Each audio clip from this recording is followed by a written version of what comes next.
여러분 반갑습니다. 구약성서 히브리어 문법 오늘도 함께 시작하도록 하겠습니다. 오늘은 35번째 시간 대명전미어의 조금 심화학습이라고 볼 수 있겠습니다. 특이사항들을 함께 공부하도록 하겠습니다. 편안한 마음으로 같이, 편안하실지 모르겠지만 편안한 마음으로 같이 보시면 좋겠습니다.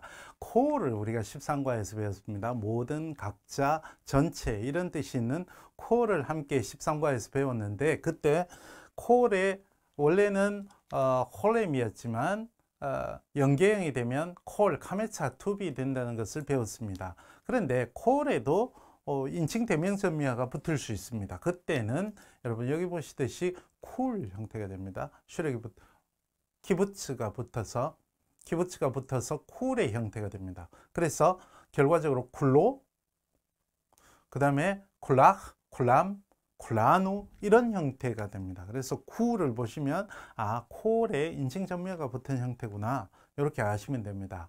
그래서 용법을 한 번만 보시면 됩니다. 용법은, 자, 강조하는 용법이 있습니다. 대명전미어가 붙은 콜은 종종 꾸미는 명사 뒤에서 그것의 전체성을 강조하는 의미가 있습니다. 이를테면 이스라엘 쿨라크, 그러면 이스라엘 쿨라크, 그러면 너 온 이스라엘아, 이렇게 이스라엘의 전체성을 강조하는 의미가 있고요.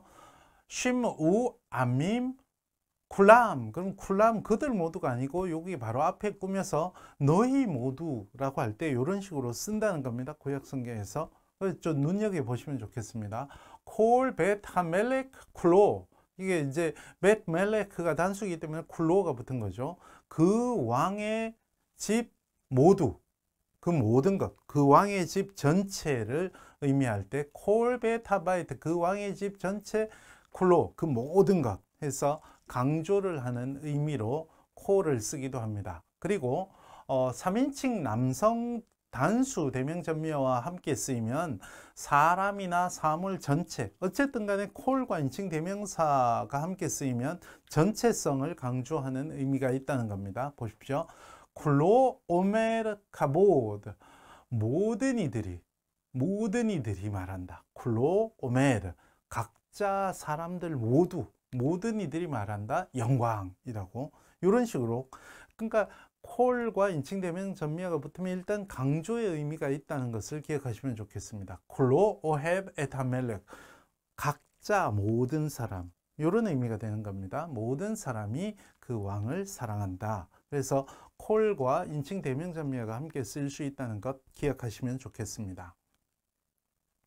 그리고 22과에서 직접 목적어에 대해서 지금 이야기하는데, 대명사, 직접 목적어가 인칭 대명사면 at에 직접 붙는다, 이렇게 배웠습니다. 이를테면 이런 거죠. 샬락 하멜렉 엣 하느비임, 그 임금이 그 예언자들을 보냈다는데 이것이 대명사로 바뀌면 샬락 하멜렉 오탐 형태, 요 형태로 우리가 배웠습니다. 그런데 이렇게 따로 떼지 않아도 된다는 것을 말씀드립니다. 자, 히브리어는 석화와 같은 언어다 라는 말씀을 여러 번 드렸습니다. 뭐든 붙일 수 있습니다. 목적어도 붙일 수 있습니다. 그래서 직접 목적으로 쓰인 대명사는 at를 거치지 않고 동사에 바로 붙을 수 있습니다. 그래서 이를테면 샬라함, 이게 목적어입니다. 샬라함 하멜렉, 그 임금이 그들을 보냈다, 요 목적어가 동사에 바로 붙을 수 있습니다. 그래서 동사를 잘 알아보고 그 다음에 원래 동사의 변화형에 붙는 인칭 전미어들을 잘 익히고 있으면 목적어를 찾기는 그렇게 어렵진 않습니다. 샬라하누, 지금 샬라하누하고 다르죠, 그죠? 몸이 다릅니다. 샬라하누 이랬잖아요. 샬라하누가 아니고. 그래서 원래 기본적인 모음 변화 어떻게 읽는지를 자주 읽어서 입에 익혀 놓으셔야지 이게 동사의 목적어라는 것을 알 수가 있습니다. 이게 주어가 되는, 그 왕이 우리를 보냈다, 그렇게 되는 겁니다. 아시겠죠? 그래서 대명전미어가 붙으면 강세가 뒤쪽으로 갑니다. 뒤쪽으로 가죠. 그죠? 대명전미어가 낱말이 더 길어지기 때문에 더 길어진 쪽으로 강세가 가게 마련입니다. 그래서 모음이 또 달라지게 되는 거죠. 다르게 읽는 거죠. 이를테면 샬락 3인칭 남성 단수일 때는 완료 3인칭 남성 단수일 때는 샬락이었는데 여기 인칭 대명점미어가 붙어서 이쪽으로 강세가 이동하면 짧아지죠. 전정 강세 음절이기 때문에 샬락하누 이렇게 되고요. 샬락타도 샬락타누, 그 다음에 샬락티도 샬락티카, 샬후가 샬라후카, 샬라후카가 되고요. 이슐라크도 이슐르헤헤누, 이런 식으로 인칭 대명점미어가 목적으로 붙으면 모음이 바뀐다라는 것을 말씀을 드립니다. 이슐라크도 이슐라헤, 이런 식으로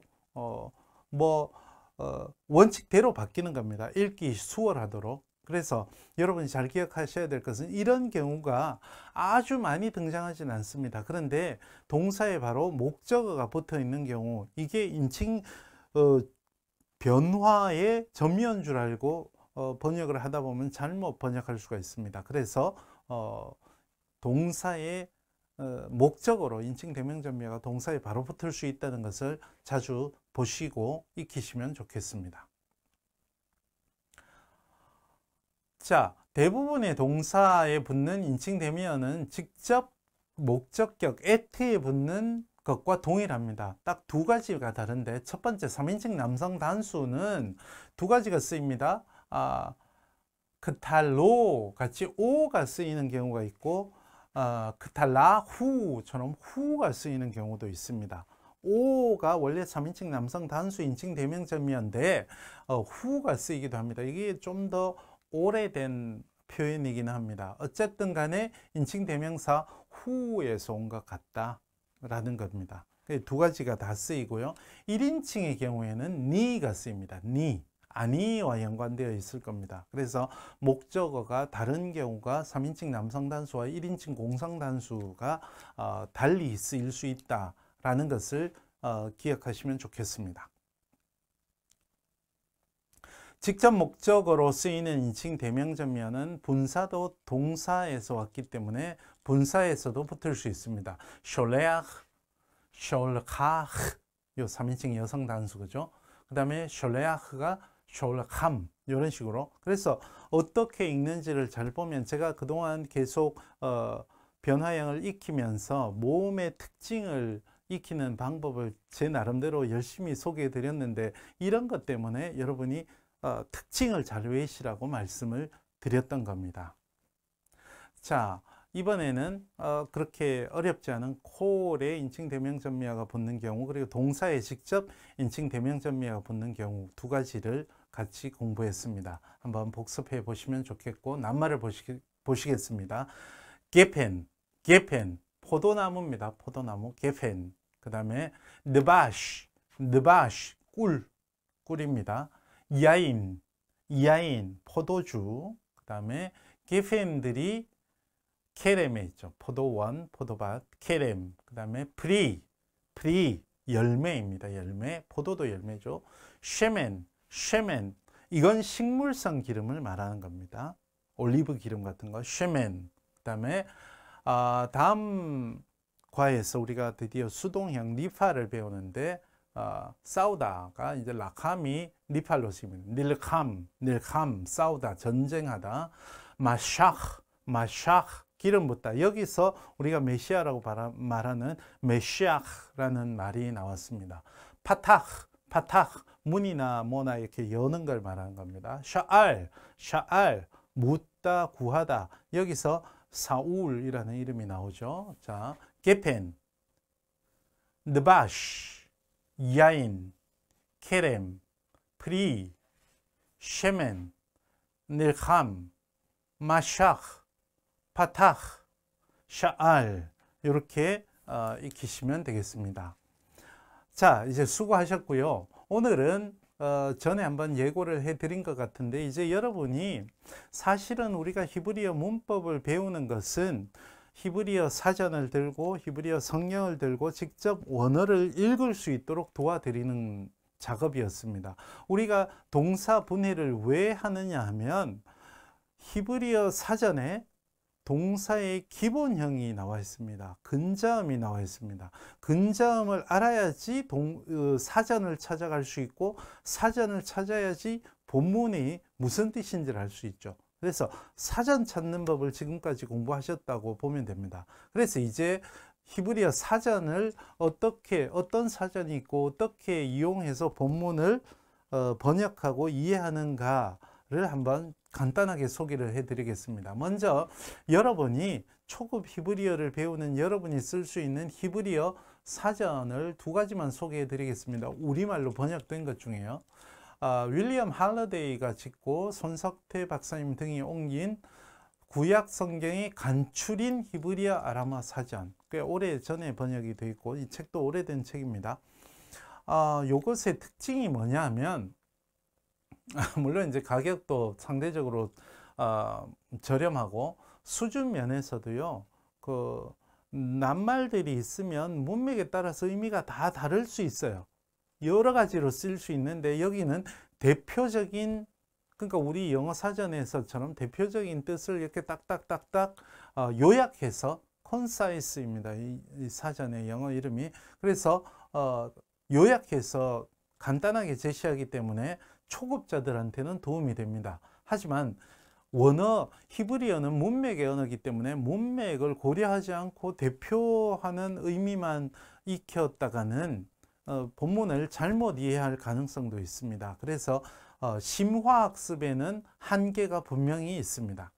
그래서 조금 더 우리말로 된 사전 중에 심화학습을 할 수 있는 것이 비렐름 게제니우스 사전은 지금도 독일에서 즐겨 쓰이고 영국이나 미국에서 쓰이는 사전도 비렐름 게제니우스의 빚을 많이 졌습니다. 그래서 이 게제니우스의 사전을 이정희라는 이제 독일 광부 출신의 이제 신학자죠. 그러니까 광부로 독일에 갔다가 은퇴하고 신학을 공부하면서 한국에 이바지할 것이 뭐냐를 생각해서 이분이 크게 두 가지를 하셨습니다. 이 게제니우스 히브리어 아람어 사전을 번역하셨고요. 그리고 바우어 사전이 있습니다. 그리스어 사전, 이만큼 두꺼운 것도 번역을 하셨습니다. 굉장히 큰 일을 하셨다고 저는 평가합니다. 어쨌거나 게제니우스 히브리어 아람어 사전이 있습니다. 사실은 이것이 최근에 18판이 나왔습니다. 그런데 이분은 17판을 번역했다는 한계가 있고, 또 게제니우스 히브리어 아람어 사전의 특징이 고대 근동 인접 언어들의 어원을 따지는 것들이 초반에 있는데, 이분이 이제 히브리어 헬라어만 배운 상태에서 번역을 했기 때문에 아랍어라든지 콥트어라든지 이런 부분을 대략 필요 없다 싶은 것은 뺀 경우가 있습니다. 그래서 이것도 한계가 있긴 하지만 여러분이 초급 히브리어 문법을 배운 상황에서 쓰기에는 충분하다, 그렇게 여깁니다. 또 한 가지 한계는 번역을, 개역 성경의 뜻을 가지고 번역을 다시 가져간 경우가 많습니다. 뜻을. 그래서 이게 개역 성경이 잘못 번역했을 경우에 뜻도 잘못될 가능성도 없지 않아 있습니다. 그래서 그런 이제 순환 오류의 가능성도 있지만 여러분이 쓰시기에는 전혀 문제 없고, 저도 주석할 때 이 사전, 번역 사전을 아주 즐겨 쓰고 있습니다. 이 사전의 특징이 아까 이 구약성서 간추린 히브리어 아람어 사전의 한계를 극복할 수 있다는 것입니다. 웬만한 문맥에 있는 뜻은 다 찾아볼 수 있다고 보시면 됩니다. 그래서 그 대신에 항목들이 길기 때문에 정독을, 어떤 낱말이 나올 때마다 정독을 해갈 필요는 있습니다. 자, 이래 사전을 구비하고 난 다음에 히브리어 본문을 어떻게 번역하는지 단계를 간단하게 소개해 드리겠습니다. 그간 여러분이 강의 동영상도 보셨을 것이고 연습문제 동영상도 보셨을 텐데, 동영상 강좌에서 본 대로 문장에서 여러분 히브리어는 동사가 중심이 되는 언어이기 때문에 가장 중요한 것이 동사를 찾아가는 것입니다. 그래서 문장을 읽을 때마다 동사다 싶은 것에 줄을 꺼가면서 읽으면 좋습니다. 그리고 동사를 찾았으면 기본 근자음을 찾으셔야 되고, 그리고 그것이 어떤 변화형인가, 칼인가, 지금 우리 휴필, PL 배웠으니까 그 변화형을 분석해 내야 됩니다. 그리고 나서 근자음을 알고 있으면 일단 사전을 찾을 수 있습니다. 그리고 나서 변화형을 알면 그 근자음 동사에 있는 변화형으로 찾아가면 되는 거죠.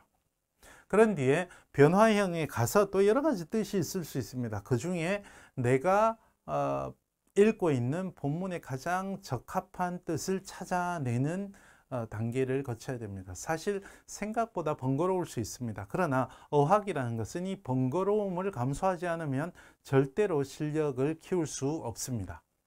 게제니우스 사전의 경우 구약성경에 거의 말씀드린 대로 거의 모든 용리에 대한 뜻을 정리하고 분류해 놓았기 때문에 사전을 천천히 꼼꼼하게 읽으면 무슨 뜻인지 대충 알아낼 수 있습니다. 한 가지 이제 학자들 사이에도 논란이 있는 낱말들이 있습니다. 그것은 여러분이 지금부터 꼭 알아두셔야 될 것이, 사전을 맹신하지는 마십시오.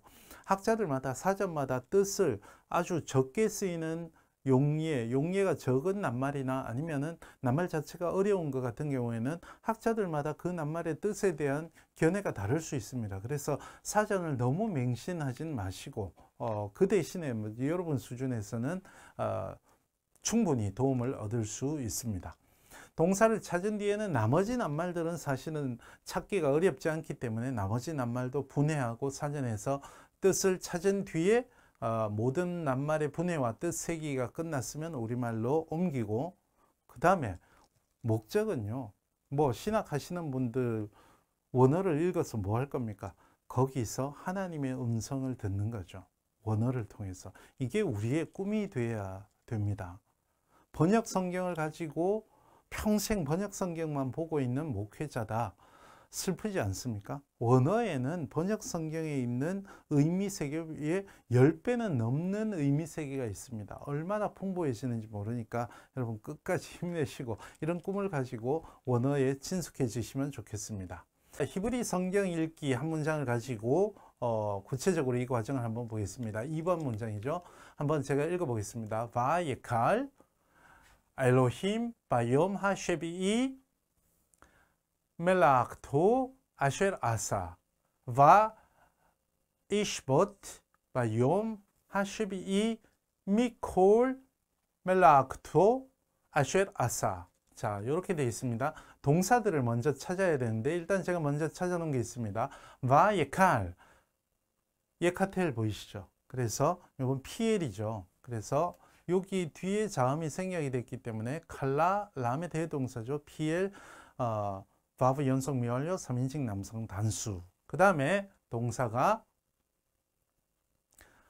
아쉘 아싸 있죠. 아싸 이거는 기본형이죠. 그죠? 칼 3인칭 남성 단수 아싸. 그 다음에 이시보트 있죠. 이거는 뭐 우리가 익톨하고 똑같은 형태죠. 샤바트가 있고, 그 다음에 또 한번 아쉘 아싸가 있습니다.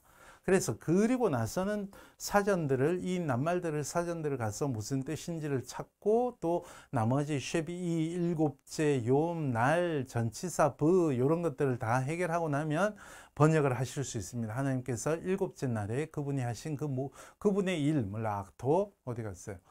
물락토 마치셨다. 그리고 일곱째 날에 그분이 하신 모든 일에서부터 쉬셨다. 이렇게 되는데, 이제 우리가 칼라, 바예칼을 찾아가는 과정을 한번 직접 사전을 통해서 보도록 하겠습니다. 예칼에서 칼라가 기본형인 것을 알았습니다. 우리가 지금 이걸 연습한 겁니다. 이걸 왜 연습했느냐? 이 낱말이 무슨 뜻인지, 끝마치셨다라고, 마치셨다라고 제가 번역했는데 어떤 의미, 어떻게 이게 칼라가 마치셨다라고 번역이 되는지를 사전을 찾아가 보는 건데, 사전을 찾기 위해서는 칼라를 찾아내야 됩니다. 와예칼이라고 안 나옵니다. 예칼도 안 나오고, 그래서 칼라를 찾아야지 사전을 찾을 수 있고, 칼라를 게제니우스 사전을 가면 이렇게 되어 있습니다. 게제니우스 사전이 이렇게 구성이 되어 있는데 1번 이건 이제 칼라, 같은 자음을 쓰는 동사가 2번이 또 있다는 이야기입니다. 그래서 사실은 다 찾아봐야 됩니다. 일단 1번, 그 다음에 제가 아까 말씀드린 대로 요 어원 부분이 있는데, 어원도 사실은 읽어보면 도움이 되는 경우가 있습니다. 우리말로 뭐 잘 감이 안 오는 개념 같은 경우에는 어원을 보면 무슨 뜻인지 알 수 있는데, 이정희 선생님이 이 부분을 많이 생략을 해서 좀 아쉽긴 합니다. 그리고 나서 칼부터 정리가 되어 있습니다. 칼, 피엘, 히필, 니팔 뭐 이런 식으로. 그리고 완료형, 변화형을 또 쭉 성경에 나오는 변화형을 써놓고, 미완료도 변화형이 있고요. 단축하는 용법, 간략이라고 번역했는데 단축이겠죠. 그 다음에 뭐 부정사 연계형, 그 다음에 인칭 전미어가 붙었을 경우에 뭐 이렇게 쭉 나갑니다. 그리고 비슷한 어근을 가진 낱말과도 비교해 보라. 그리고 나서 뜻이 나오기 시작합니다. 끝나다, 완성되다, 일이 완성되다. 그리고 여기에 그렇게 쓰인 성경의 용례들이 정리되어 있는데, 여러분이 성경 본문을 잘 번역하기 위해서는 여기서 여러분이 읽는 본문을 찾아야 되는 겁니다. 그래야지 이게 완성되단지 실현되단지 완료되단지를 정확하게 알아볼 수 있는 거죠. 근데 우리는 지금 칼이 아니고 아까 PL이었죠. 더 내려가면 이제 PL도 똑같은 형식으로 형태가 쭉 나오고 나서 이제 뜻이 나옵니다. 완성하다, 끝내다. 그리고 A가 나온다는 것은 그와 관련된 하위 의미가 더 있다는 이야기입니다. 목적어와 함께 쓰일 때 일, 작업 등을 끝내다. 창세기 2장 2절, 출애굽기 5장 13절, 열왕기 7장 1절에 이런 뜻으로 쓰였다. 우리가 보는 것은 창세기 2장 2절이니까 번역할 때 완성하다 또는 끝내다로 번역하면 된다. 그런 식으로 찾아가시는 겁니다. 사전은 이렇게 이용을 하시는 겁니다. 어학은 사전 찾는 것을 두려워하거나 귀찮아하면 절대로 실력이 늘지 않습니다. 그래서 끈기 있게 사전을 하나하나 찾아서 내가 원하는 뜻을 찾아냈을 때 그 희열을 한번 느껴보시면 좋겠습니다. 자, 오늘도 이렇게 함께 히브리어를 공부하셨습니다. 수고하셨고, 오늘 이제 특강 형식으로 말씀드렸던 사전 찾기 꼭 한번 이제 사전도 하나씩 구비하시고 사전 찾아보는 연습도 하시고, 지금까지 배운 것들이 성경 본문에 어떻게 있는지 성경도 한번 구해 보셔서, 본문은 뭐 요즘 인터넷으로도 찾을 수 있기 때문에 한번 보시고 내가 할 수 있나 없나도 한 번씩 보시면 좋겠습니다. 그동안 연습 문제에서도 히브리어 본문을 읽는 연습을 많이 하셨기 때문에 히브리어 성경 본문 들어가셔도 이제 그렇게 낯설지 않을 겁니다. 오늘은 좀 길었네요. 예, 수고하셨습니다. 다음 시간에 또 뵙겠습니다. 고맙습니다.